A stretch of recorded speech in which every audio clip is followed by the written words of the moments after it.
Assalamualaikum warahmatullahi wabarakatuh. Perkenalkan, nama saya Pramunipa dengan NIM 121222087 dan rekan saya Farid Abdullah dengan NIM 121222043. Dengan saya Trianti 121222081. Kami dari kelompok 13 teori belajar dan pembelajaran ingin menjelaskan tentang studi kasus yang terjadi di sekolah dasar.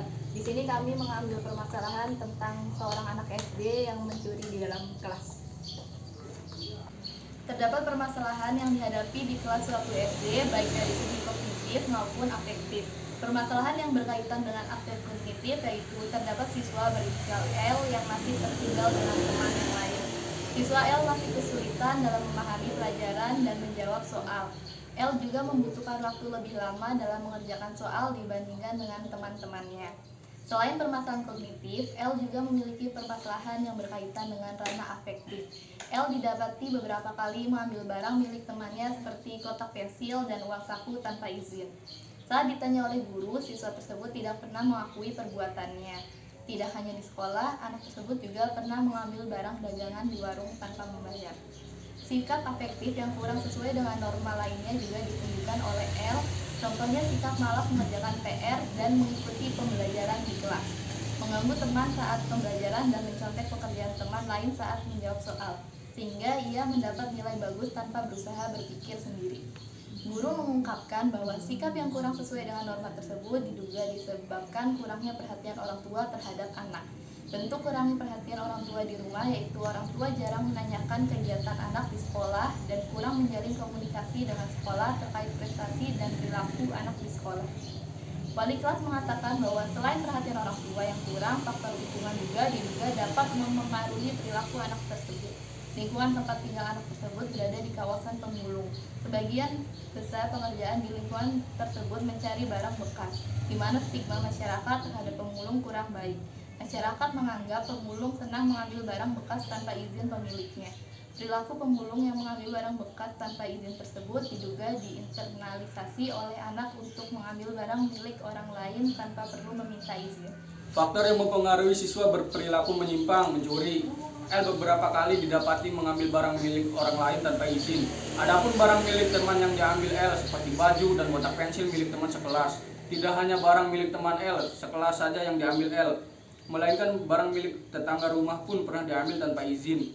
Barang tersebut meliputi uang dan gelang giok. Berdasarkan pernyataan yang disampaikan guru kelas 1 dan tetangga rumah dari L, faktor yang mempengaruhi perilaku mencuri L lebih disebabkan pada meniru contoh yang salah. L meniru orang tuanya mengambil barang bekas tanpa izin karena beberapa kali L mengikuti ayahnya bekerja mengambil barang bekas. Ayah dari L juga pernah mengambil barang orang lain padahal barang tersebut masih akan digunakan pemiliknya. Sehingga tanpa adanya pemahaman yang disampaikan orang tua, L menganggap bahwa mengambil barang tanpa izin pemilik diperbolehkan. Perilaku sehari-hari siswa berperilaku menyimpang. Perilaku seseorang dapat dipengaruhi oleh faktor keluarga, budaya, dan sekolah. Begitu pula dengan perilaku L yang dapat dipengaruhi oleh aspek keluarga, budaya, maupun sekolah. Dari aspek keluarga, orang tua L kurang konsisten dalam melarang anak untuk jajan berlebihan dan menonton televisi saat belajar. Orang tua L juga kurang memberi pengertian pada anak mengenai manfaat aturan yang dibuat dan lebih menggunakan emosi dalam menanggapi sikap anak, sehingga anak kurang memahami nilai apa yang ingin diterapkan oleh orang tua. Dari aspek budaya, L memiliki interaksi sosial yang baik pada teman, guru, maupun orang tua. Namun beberapa sikap L seperti mengganggu saat pembelajaran, meminjam barang tidak dikembalikan, dan suka mengambil barang tanpa izin menjadi hal yang dikeluhkan teman sekelasnya. Dari hasil wawancara dengan tetangga, L sering membujuk teman untuk mengambil barang orang lain tanpa izin.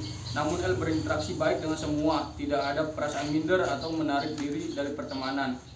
Sedangkan dari aspek lingkungan sekolah, guru ikut berperan dalam mengatasi perilaku buruk L. Guru berusaha menyadarkan L bahwa perbuatan mengambil barang orang lain tanpa izin merupakan perbuatan buruk dan berdosa. Guru menasihati L agar tidak mengulangi perbuatannya dan meminta L berjanji pada teman sekelas untuk tidak mengulangi perbuatan buruknya dan bersedia mendapat hukuman jika mengulangi perbuatan tersebut. Dari hasil penelitian yang peneliti lakukan, L memiliki sikap mengambil barang milik orang lain dipengaruhi oleh melihat contoh yang salah. Hal ini seperti diungkapkan Rini Utami Aziz 2006, seorang anak dapat mencuri karena melihat contoh kali pernah mengikuti ayahnya saat bekerja mengambil barang bekas. Dengan melihat contoh saja, tanpa ada pemahaman, L menganggap perbuatan mengambil barang tanpa izin pemiliknya boleh dilakukan. Menurut Singgih de Gunarsa 1991, bagaimana tata cara dan sikap orang tua sehari-hari oleh anak akan ditiru melalui proses belajar. Selain itu, orang tua juga kurang memberikan penjelasan mengenai perbuatan baik dan buruk untuk dilakukan, sehingga saat L berbuat kesalahan untuk memaham yang diberikan pada anak, melainkan justru hukuman agar tidak mengulangi perbuatan tersebut. Hal menurut Samsu Yusuf LN 2009, penanaman pengertian tingkah laku yang benar dan salah atau baik dan buruk sangat penting dilakukan oleh orang tua. Orang tua juga mampu menanamkan nilai-nilai budi pekerti dan menjadi teladan bagi anak dalam berperilaku. Pada hal Dian Ibu 2009 berpendapat bahwa memberikan contoh berarti menjadi model perilaku yang diinginkan tampil atau muncul dari anak. Sejalan dengan pengertian yang diberikan, dalam hal ini L hanya mengetahui bahwa perbuatan itu salah dan benar saja, bukan pada akibat dari setiap perbuatan yang dilakukan dapat merugikan atau tidak bagi orang lain. Meski memiliki perilaku menyimpang, yaitu mencuri, namun tidak serta-merta semua perilaku yang ditunjukkan L menyimpang. Ada beberapa perilaku yang baik dilakukan L dalam kesehariannya. L aktif mengikuti kegiatan keagamaan seperti TPA di masjid dan ia pun rajin berinfak setiap hari di kelas. Meskipun orang tua L jarang mengikuti kegiatan yang dilaksanakan di masjid seperti pengajian rutin, padahal pendapat Syamsul Yusuf LN 2009, orang tua merupakan panutan atau teladan bagi anak. Termasuk di sini panutan dalam mengamalkan ajaran agama. Orang tua yang menciptakan iklim religius dengan cara memberikan ajaran atau bimbingan dan nilai-nilai tentang agama kepada anak, maka anak akan berperilaku sesuai dengan ajaran agama. Di sekolah, L merupakan siswa yang tertib menaati peraturan sekolah, seperti datang ke sekolah tepat waktu dan mengikuti program sekolah dengan baik. L juga berlaku sopan dengan guru, mematuhi apa yang diperintah guru, dan menggunakan bahasa yang sopan saat berbicara dengan guru. Hal ini tidak terlepas dari peran guru yang mengajarkan pada siswanya untuk berperilaku sopan. Seperti pendapat Nurul Zuriyah 2007, seorang guru haruslah menjadi model sekaligus menjadi mentor dari peserta didik dalam mewujudkan nilai-nilai moral pada kehidupan sekolah. Berdasarkan hasil penelitian dan pembahasan dapat disimpulkan bahwa perilaku menyimpang siswa lebih dipengaruhi faktor eksternal, yaitu melihat contoh yang salah. Perilaku tersebut diinternalisasi siswa menyimpang saat beberapa kali mengikuti dan melihat orang tua mengambil barang bekas. Dengan melihat contoh tanpa ada pengertian dan pemahaman dari orang tua, siswa berperilaku menyimpang mengimitasi perbuatan tersebut dengan mengambil barang orang lain tanpa izin pemiliknya. Meski memiliki perilaku menyimpang yaitu mencuri, namun semua perilaku yang ditunjukkan siswa tersebut menyimpang. L aktif mengikuti kegiatan keagamaan seperti TPA di masjid dan ia pun rajin berinfak setiap hari di kelas. Di sekolah, L merupakan siswa yang tertib menaati peraturan sekolah seperti datang ke sekolah tepat waktu dan mengikuti program sekolah dengan baik.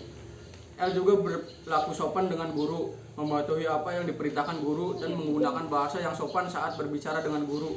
Dilihat dari sisi interaksi sosial dengan teman sekelasnya, L mampu berinteraksi dan berteman dengan baik.